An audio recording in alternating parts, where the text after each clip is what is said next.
Okay, so I'm going to give my talk here. I'm hopefully not going to resist the temptation to wander off into stories, which I'm prone to do, but I'll try and keep it tight, okay? But I will start out from a personal perspective because it is this book and the book that came from this conference that was originally held in 1967 was really a huge influence on my life. I was able to be in San Francisco for a short time in 1967, the so-called Summer of Love.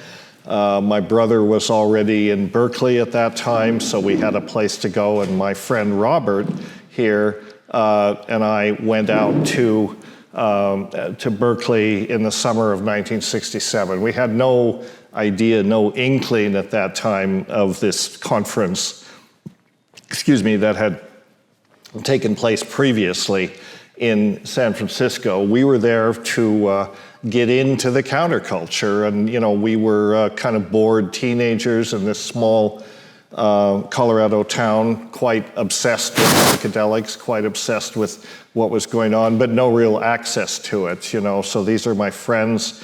This is one of the oldest photographs I have, actually. I don't have any pictures of myself from that day, but we spent a lot of time singing protest songs and wishing we were somewhere else, although Paonia, Colorado was actually a pretty nice town, but it wasn't where we wanted to be at age 18. So sometime in 1968, the book, the first volume, Ethnopharmacologic Search for Psychoactive Drugs, fell into my hands, and it was really a life-changing event for me. This is where I was hoping to be, but that's not where I was at the time. I was stuck in Paonia, Colorado, drinking beer with my friends and occasionally smoking a little weed when we could get a hold of it, which wasn't often. So somewhere in that time frame in my sort of personal and professional career, these two books showed up, and they were very influential. The one on the right there, the first edition of the Ethnopharmacologic Search for Psychoactive Drugs. Somehow I got a shabby copy from somewhere, and it's lived on my bookshelf ever since. And the one on the left, the first edition of the Teachings of Don Juan, which my brother gave to me for my 18th birthday. And these two books were important in the sense that one set a context for me, the fact that there was an ethnographic and historical context to the use of these psychedelic medicines. So, and of course, much of what Carlos Castaneda has written has been discredited, or much of it was made up. But it didn't really matter, because the point is that he pointed out that there was an ethnography, there was a cultural tradition for these things, whether or not what he was talking about was accurate or not. And the other book that came out of this symposium provided the other side of that coin. Not only is there ethnography, there was science, there was a great deal of ethnobotany and ethnopharmacology that was being done at that time. Schultes, R.E. Schultes from Harvard, was probably the leading instigator of this first conference. But as soon as I got hold of this book, I read it from cover to cover. And that excited me because I could see perhaps a future for myself working in the field of ethnopharmacology. So it was very influential for me at the time, and led to a number of adventures and misadventures. Flash forward to 1971 when my brother and myself and some similarly passionate compadres, which we loosely called the Brotherhood of the Screaming Abyss, found ourselves on the way to the Amazon in search of an exotic hallucinogen, an orally active form of dimethyltryptamine derived from Virola species, which were widely used as snuffs in the area, but the orally active preparation was quite rare and quite uninvestigated. Well, we were looking for an orally active form of DMT because DMT, those of you who know its phenomenology know it's quite short. It's hard to bring much back from that other than a sense of astonishment. So we thought maybe if we could find an orally active form, it would last longer. So we went in search of this Virola preparation, and we didn't find it. But what we did find instead was this, the Psilocybe cubensis, the pan-tropical psilocybin mushroom. And when we went to La Chorrera in the Colombian Amazonas in search of this Witoto preparation, that proved hard to find, but at La Chorrera, these mushrooms proved quite abundant. And this is, in some way, the perfect orally active form of DMT. As you know, the chemists among you know, it's very, very close chemically to DMT. And that trivial chemical difference is just enough to make it orally active. So you can read my book or Terence's and find out to put it mildly, we quickly got in over our heads. But we came out, and one thing we did, we brought spores back from La Chorrera. We at least had the presence of mind to do that. And after several years of working on that, we figured out how to grow mushrooms. And a very simple technique that any 7th grade science student could pretty much do in their basement. And I'm sure there were many parents and many basements. What is Johnny doing in the basement? Oh, he's taken an interest in growing mushrooms. Isn't that wonderful? and so we, in a sense, made this technology available to the world and kind of unleashed the mushroom on the world, for better or worse. 45 years later, I kind of hope it's for the better, because now psilocybin is emerging as a very important psychedelic medicine for all sorts of therapeutic uses, and it's a remarkable substance, even though it's only been known since 1958, when Albert Hofmann originally isolated it. What we were looking for when we went to La Chorrera, I did not find then, but 10 years later, I returned to the Amazon, to Peru this time, as a graduate student at the University of British Columbia. And I went this time to an area called the Rio Ampillacu, a day and a half river ride downriver from Iquitos, Peru. And the Rio Ampillacu is the area that was sort of the second home of the Witotos and the Boras, which were the two tribes that had this orally active Virola preparation, which they called ookoohey. We went to La Chorrera the first time. That was their ancestral home, but those folks had been forcibly relocated south of the Putumayo in the early part of this century as a result of the rubber boom and the atrocities that were committed around that. So this time, we went to the Rio Ampillacu near the town of Pebas on the Amazon. And the Rio Ampillacu happens to mean river of poisons. Ampi is the name for a particularly potent kind of arrow poison that the Witotos were famous for. And so we ended up in this place in 1981, and the Institute for Ecotechnics, of which Deborah Snyder is here, she's affiliated with them, helped us get there, supported the logistics and so on. And when we got there, we found that the kumalas, the Virola trees from which this medicine is derived, were quite abundant. What was lost was the knowledge, and the knowledge was rare. We found a few informants who were willing to help us. They sort of remembered what their grandfathers knew, but to them, it was a dying knowledge. It was always more or less a covert, knowledge known to shamans, but they were willing to help us try to reconstruct that. And one of our best informants here was this gentleman here, Don Marcos. His father had been a shaman in his tribe, and he had used ookoohey. So Don Marcos gamely prepared it for us, and as part of the field work, of course, you have to conduct large animal bioassays. And so we did. We obtained about 7 or 8 of these different samples from different sources, tested them all. Some were not active at all. This particular one was quite active, but compared to the psilocybe mushrooms was not so interesting. But it definitely demonstrated that it was an orally active form of DMT, and the mechanisms of that were not so clear.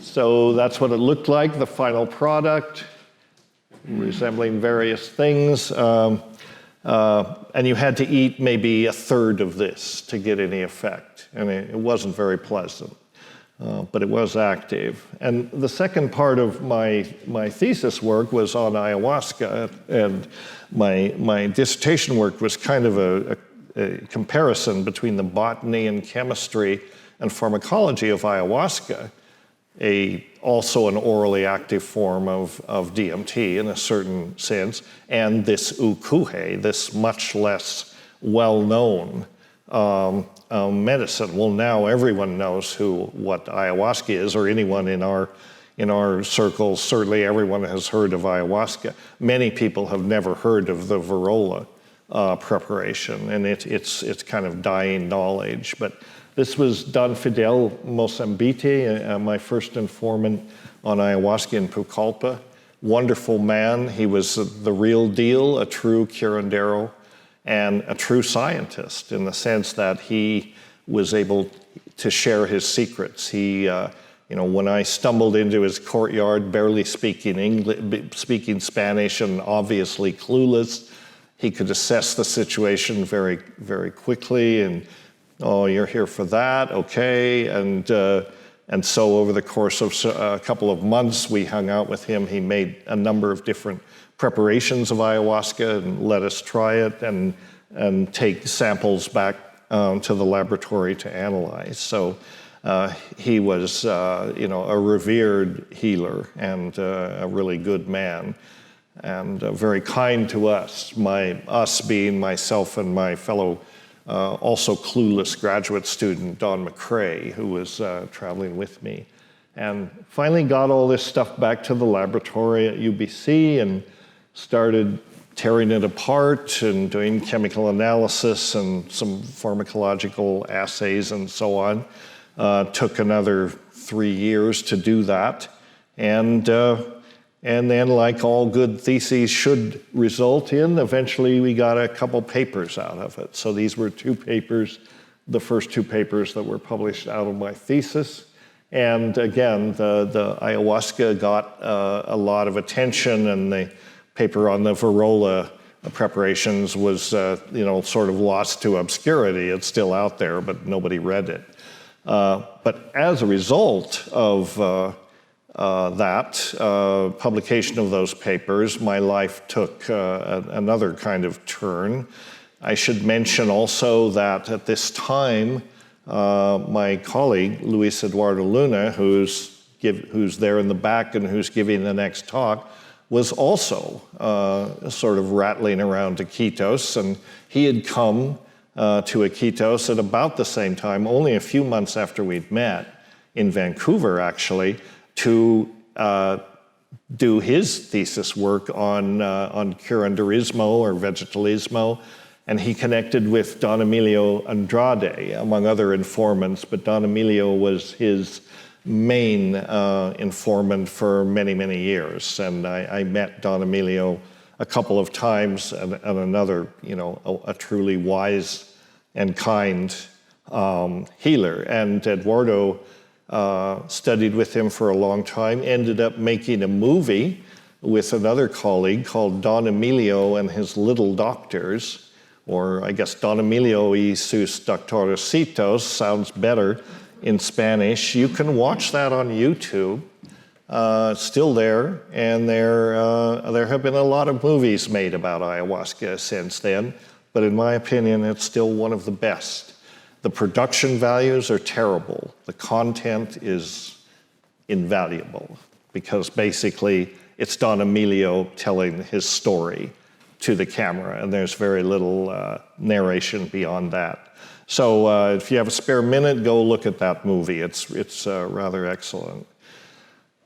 So after I got my thesis done, I put out those papers, and in those days, we didn't have the internet, we didn't have PDFs. You publish your papers, and if anybody was interested in your work, people would send little postcards and request, a reprint. So eventually, I got a request for a reprint from this man here, Juan M. Saavedra, who is an investigator at the National Institute of Mental Health, Laboratory of Clinical Pharmacology. And at the time, I didn't realize that he actually had known my supervisor, and he had known Schultes because he was on an expedition in 1979 to the Amazon that was sponsored by the Scripps Institute of Oceanography.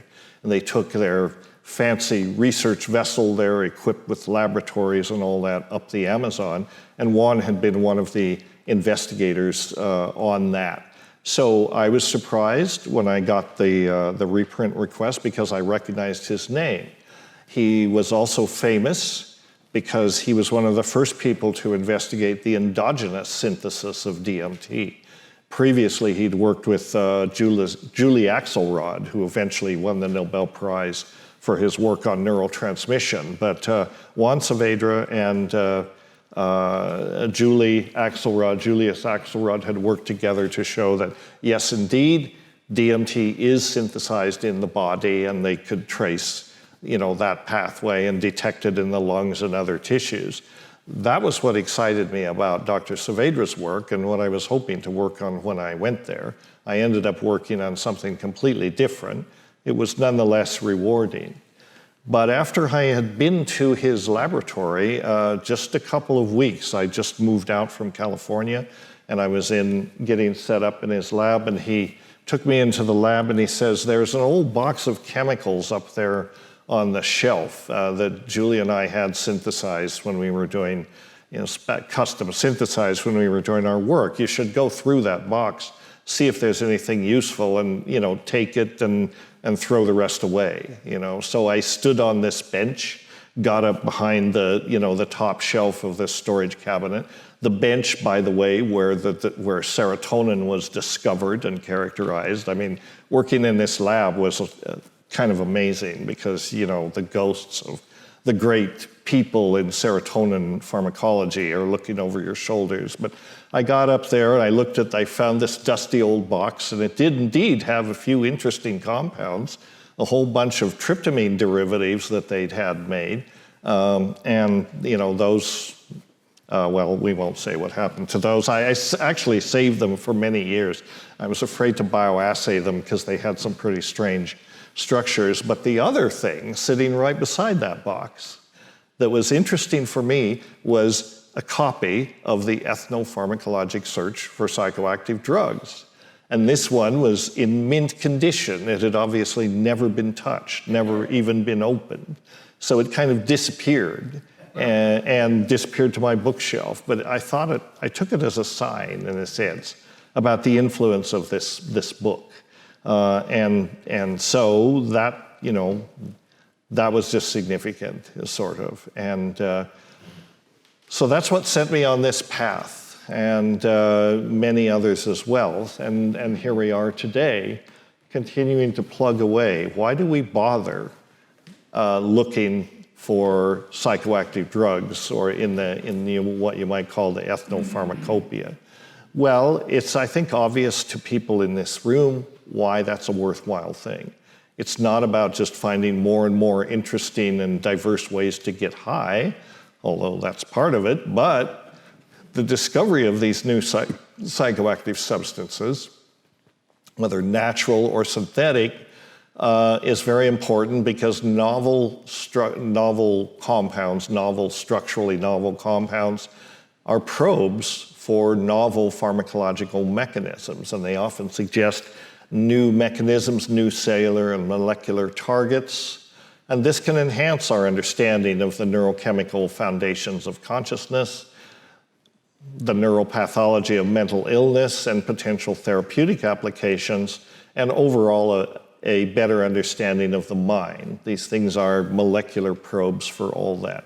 So it's worth going after it, and despite what many people may think, there's probably more work left to be done than actually has been done. So what I want to do with the rest of this talk is just give you an overview of some of the kind of outstanding discoveries that have happened in the last 50 years and some of the work that remains to be done. So one of the interesting things is Harmine and the beta-carbolines. Harmine is a hoary old alkaloid in the sense it was discovered in Paganum harmala long before ayahuasca was even on the radar. It was discovered and characterized in Paganum harmala around 1841. And so it's one of these historically classical alkaloids, and we think of it as the MAO inhibitor that activates ayahuasca, which it certainly is. It turns out it has a whole lot of other properties which people are beginning to pay attention to now, a variety of receptor interactions, different types of pharmacological activity, and so on. So there's a refocus of attention on simply harming, So I guess this is a lesson that even what we think we know, we only know a part of, we only know a fraction of, and the chemistry of ayahuasca still has a lot to teach us, even though it's been worked out pretty thoroughly. Other actions of harmine, it intercalates with DNA. It can be photoactivated to form covalent adducts with DNA by inserting between the base pairs. So it has that property, and as a result, it has anti-tumor action. It has anti-parasitic activity, and it's just interesting. A whole new mechanism, a whole new world is opening up around harmine. Exciting discoveries that it modulates neurogenesis in the hippocampus may be important in the prevention of Alzheimer's and that sort of thing. So lots of work to be done. Another area that was not on the radar at all in 1967 are the what you might call the ethnopharmacopoeia of admixture plants that surrounds ayahuasca. Sometimes these are put with the brew, sometimes they're used in the dietas that are associated with apprenticeships and learning how to use it. And Eduardo and I, after my thesis, we wrote an extensive review paper on these admixture plants, again, which got practically no attention. It was originally published in Spanish in America Indígena, and then in the mid-90s, it was published in English in a compendium that Schultes had edited called Ethnobotany: Evolution of a Discipline. And we looked at the ethnography a little bit of these plants and also the chemistry. Interestingly enough, most of the plants, we looked at about 53 genera that were used in detail. And as you can see, the bigger portion of them are completely uninvestigated. So of those, various ones kind of stood out. All of these were genera that were used associated with this ayahuasca admixture complex. And all of these that are listed there were purportedly used for many purposes because, as you know, plants in the traditional context are used for many things. All of these were rumored to be hallucinogens in themselves or psychedelics in themselves. Many of them had unknown constituents. Fair proportion of them had indole alkaloids. So here is another generation of graduate students or postdocs could spend a lot of time sorting all this out. And there's been very little work. We represented this at Psychedelic Science 2013, thinking there would be a whole compendium of new data to talk about. Virtually no work had been done since the mid-1980s when we first published this. So again, a lot of work. These plants are also, they're just the pharmacopoeia of traditional medicine. often have these purposes. You can go to any marketplace in Iquitos, go to the herbalist stall, and you can buy many of these plants in the form of tinctures, and this is the basis of Amazonian ethnomedicine. With respect to psychoactivity, there were many that were interesting. This one's particularly interesting. It's called Toé Negro. It's in the Acanthaceae, Teleostachya lanceolata. Rumor has it that if you brew a tea of about 7 leaves of this plant, it's very abundant around Iquitos. It's a little ground cover. But if you brew up a tea and take it, you have a 3-day experience in which you have a conversation with the plant. And minor side effects, sometimes it makes you lose your sight for 2 or 3 days. Totally chemically uncharacterized, and I think there's some interesting chemistry here. Another one is Mimosa hostilis, which of course Manuel will be talking about, the source of Urema in eastern Brazil, also an orally active DMT preparation, but the mystery is that there is no MAO inhibitor. There's no admixture in Urema to activate it orally. So it's not clear why it works. But part of the clue may be this molecule, urimamine, recently isolated from it. And it may be an MAO inhibitor, or it may actually be a hallucinogen in itself, a psychedelic in itself. It has not been bioassayed as far as I know, but it's an interesting compound. Mimosa hostilis, as many of you may know, is very, very high in DMT in the roots and sometimes used as an alternative to the traditional admixture plants. Uremamine's there in about the same abundance as DMT in the roots. Another interesting area, again, completely off the radar as far as the early conference, are the Acacia species, which Snoo Vogelbrinder is going to tell us about. There are about 1,200 species of acacia in the world. It's a very large genus. Probably 75% or more contain tryptamines of various kinds. And they are the most potent known sources of DMT. Some acacias have 2% DMT in the roots. Most of them are native to Australia. They're called generically, they're wattles.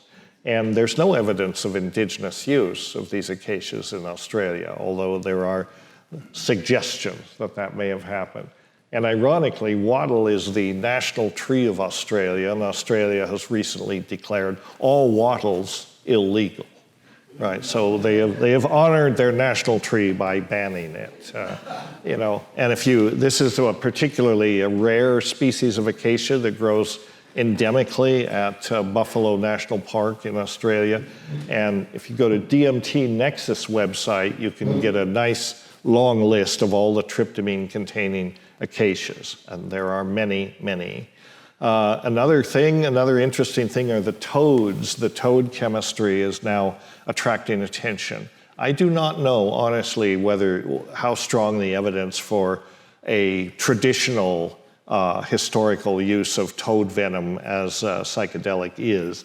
I think it's pretty loose, but the toads are now attracting a lot of attention, and people are using toad venom in therapy, particularly from Bufo alvarius, the species that contains 5-methoxy-DMT as opposed to bufotenin. And certainly in the iconography of the Olmec and other groups, they were preoccupied with toads. They were aware, they were using it for something, but it's not clear whether it was food or what exactly. This is Salvia divinorum. This will be familiar to many of you, and in a way, this is one of the major breakthroughs in ethnopharmacology in the last 50 years, because this really has some remarkable properties. It's the Mexican mint, the psychotropic Mexican mint used in Mazatec shamanism. Finally, isolated a very interesting molecule from it called salvinorin A. unusual in that it doesn't contain nitrogen. Most psychotropics do contain nitrogen. This isn't an alkaloid. And it is actually the most potent psychoactive substance so far isolated in nature, including it's at the level of potency of LSD. About 50 micrograms is a psychotropic dose of this material. Also remarkable is it's an extremely selective kappa opiate agonist. That's what's shown here. In the back shows at the on the axis there, it shows different receptors. The red blocks in front are LSD. That shows that LSD is really not, it's selecting mostly for serotonin receptors, but it hits a broad spectrum of receptors. Salvinorin A hits only one receptor, the kappa opiate receptor.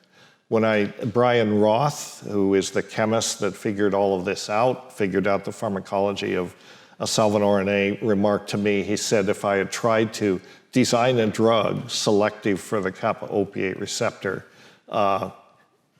it couldn't have been as good as this one. This is really remarkable because there's nothing in the structure that would lead you to think that it would have this activity. Dr. Roth said, the stuff looks like cholesterol. Who would imagine? But there it is, and he's gone on to do a lot more work on this, making analogs, and it may have some therapeutic activity.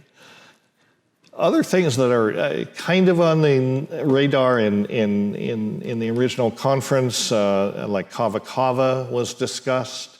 Also, the Hypermethysticum used in Polynesia as a social lubricant has some very interesting properties. It's traditionally used throughout Polynesia.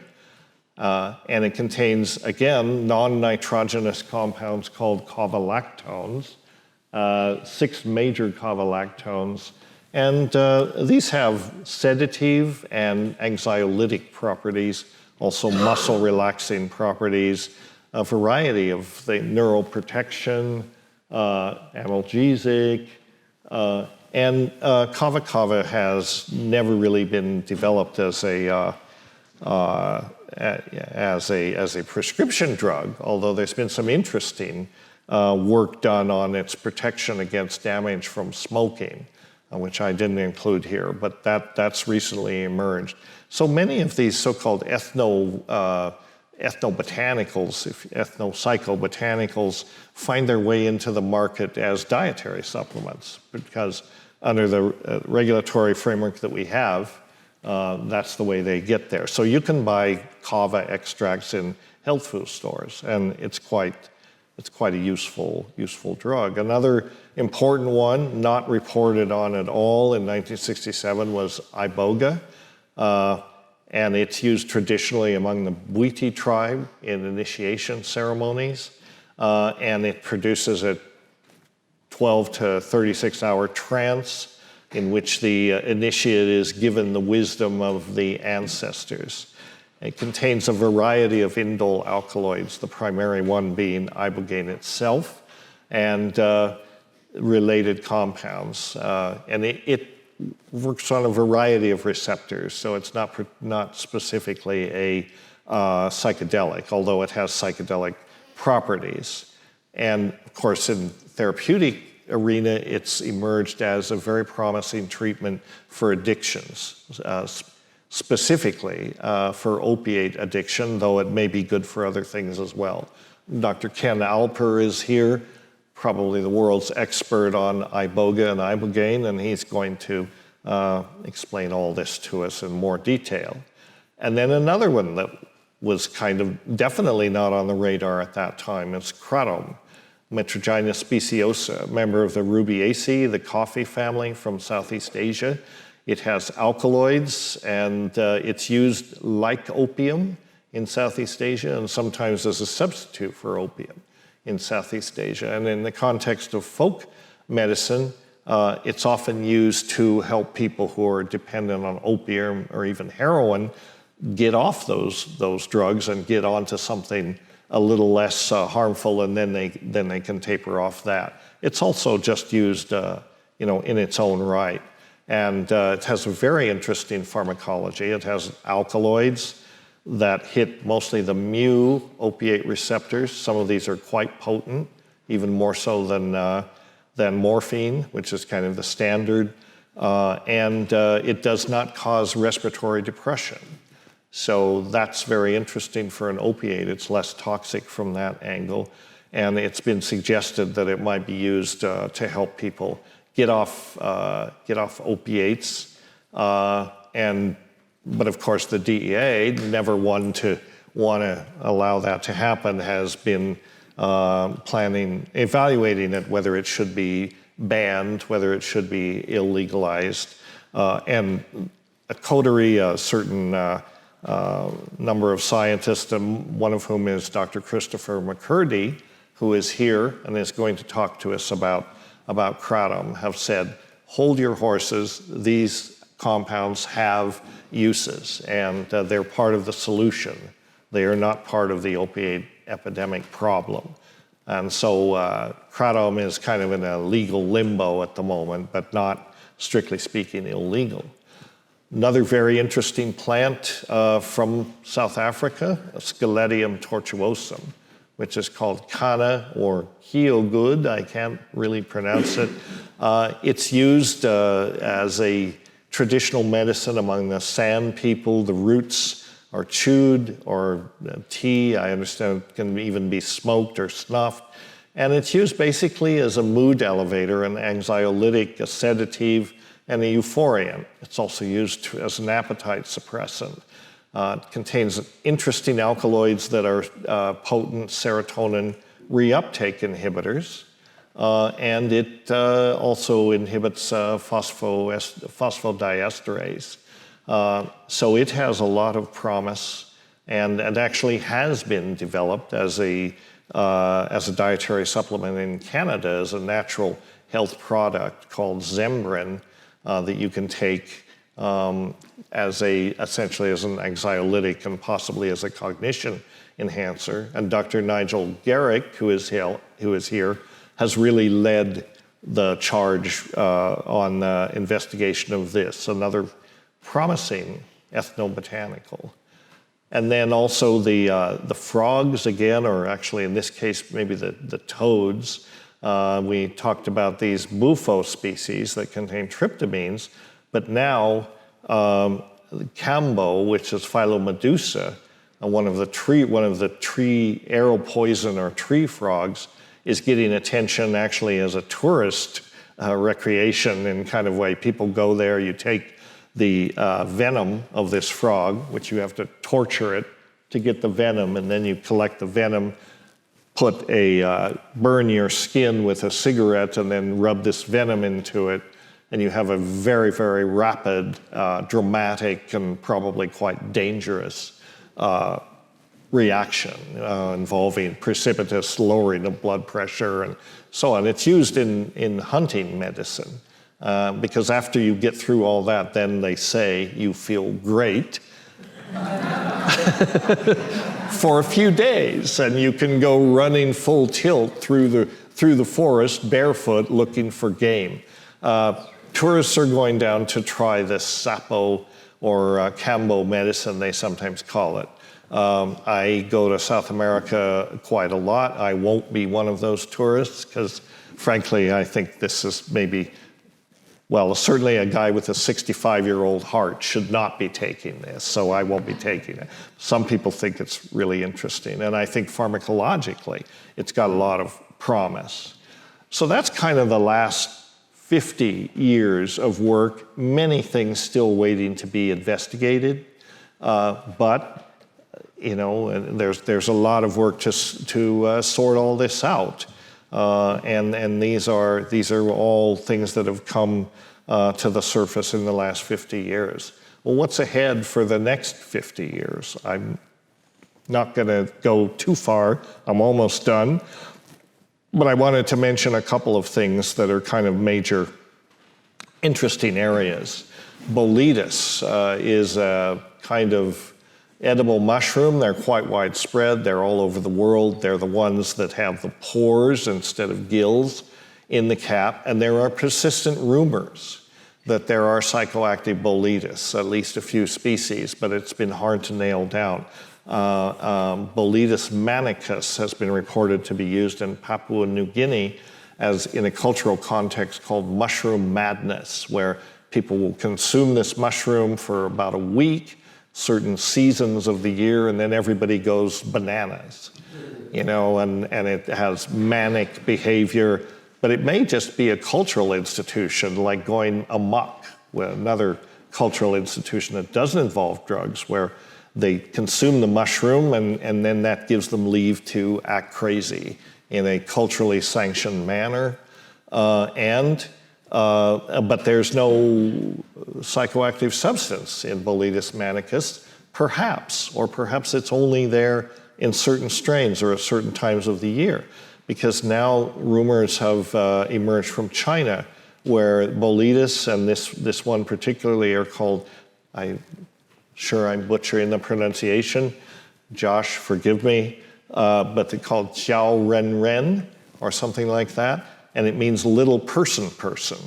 And it seems that these are edible Boletus, but when people go to the marketplace, or when people don't cook the Boletus quite enough, sometimes they get this effect. So it's an ephemeral effect. It's not every time. And the effect is very interesting because it causes hallucinations in which the little people come out. They see diminutive little people, or sometimes little animals, or sometimes insects, but very, very tiny.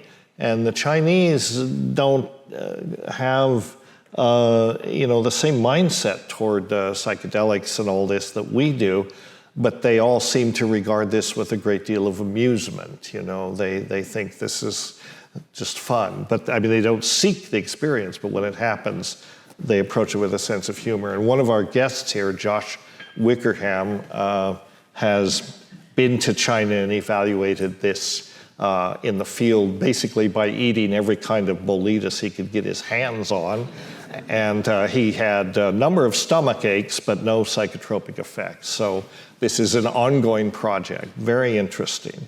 Also fish, there are a number of psychotropic fish that have been reported, many different kinds. And again, this seems to be something that it's not consistently psychotropic. It may be a seasonal thing, it may be the fish contains another organism like an algae or a bacteria.